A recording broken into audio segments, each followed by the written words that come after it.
ಉತ್ತಮವಾದ ಹೊಡೆತ 6 ರನ್ಗಳು 18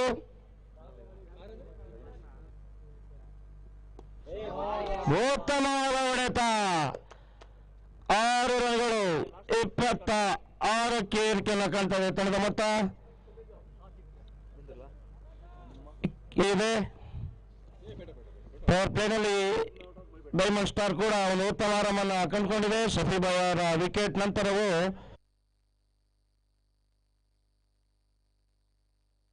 ಮತ್ತೊಮ್ಮೆ ಉತ್ತಮವಾದ ಹೊಡೆತ ತಂಡದ ಮೊತ್ತ 32 18 ಎಸೆತ 19 ರನ್ಗಳ ಗುರಿ ಅವಿನಾಶ್ ಅವರು ಕಳೆದ ಪಂದ್ಯದಲ್ಲಿ ಡಕೌಟ್ ಆಗಿದ್ರು ಈ ಬಾರಿ ಭರ್ಜರಿ 3 ಸಿಕ್ಸರ್ಗಳ ಮುಖಾಂತರ ತಂಡದ ಮೊತ್ತವನ್ನು ಇಳಿಸಿದ್ದಾರೆ 2 ಓವರ್ಗಳ ಪವರ್ ಪ್ಲೇನಲ್ಲಿ